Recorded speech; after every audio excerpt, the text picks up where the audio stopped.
সুপ্ৰভাত যাচিলোঁ সকলো বন্ধু বান্ধৱীলৈকে সকলোৰে দিনটো মংগল হওক তাৰে কামনা কৰিছোঁ। এতিয়া পুৱা কেইটা বাজিছে চাওকচোন, এয়া দেখিছে 3:30 বাজিছে। মোৰ বন্ধু কেইজনমান আহি আছে, ৰহাতে নামিব আহি তেওঁলোকক আনিবলৈ যাওঁ। আপোনালোকে আশীৰ্বাদ কৰিব দেই, যাতে দিনটো ভালেই কুশলে পাৰ কৰিব পাৰোঁ। এয়া আহি ৰহা পাই গ'লোঁ আহি। এতিয়া তেওঁলোক আহিব, তেওঁলোক অহাৰ পিছত ল'ম আৰু যাম এইখন গাড়ীখন। মই ইফালৰ পৰা আহিছিলোঁ, এয়া 12 ফালৰ পৰা, এফালে নগাঁও গৈছে আৰু এইখন হৈছে ৰহা ব্ৰিজ।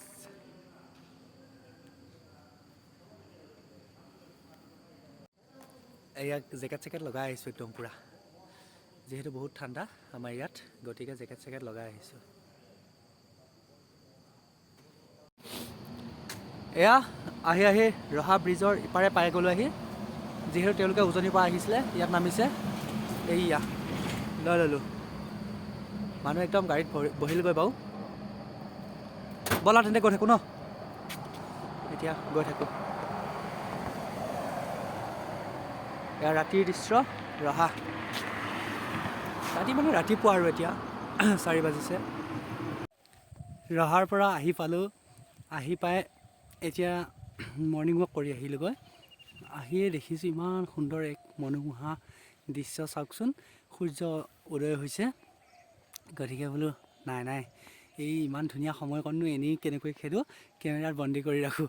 আপোনালোকে গম পায় অইন দিনাখন মই শুই উঠালৈকে সূৰ্য দেৱতা গৈ একদম মানে অকণমান ওপৰলৈ যায়। আজি বোলো নাই, যিহেতু ৰঙা হৈয়ে আছে, কিন্তু সেইকাৰণে ভিডিঅ' এটি বোলো কৰি ৰাখোঁ। কিমান ধুনীয়া লাগে ন ৰাতিপুৱা সূৰ্য উদয়ৰ দৃশ্যটো চাই। এনেকৈ কোনে উপভোগ কৰি ভাল পায় বাৰু, কমেণ্ট কৰিবলৈ নাপাহৰিব দেই। মানে ধৰক মোৰ মোবাইলৰ কেমেৰা কোৱালিটিটো সিমান ভাল নহয়, গতিকে আপোনালোকে ভালকৈ ৰঙাটো দেখা নাই চাগে, কিন্তু মই যিটো চকুৰে দেখি আছোঁ ন, সেইটো কিন্তু একে অপূৰ্ব অতুলনীয় একদম। কিমান ধুনীয়া লাগে ন ৰাতিপুৱাৰ পৰিৱেশটো।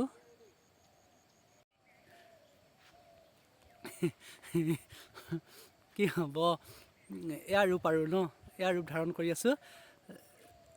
উপায় নাই ন, ঠাণ্ডাটো বেছিকৈ লগাব নোৱাৰি, যিহেতু অসুখৰ পৰা উঠিছোঁ, সেইহেতুকে এয়া ৰূপ ধাৰণ কৰি আছোঁ।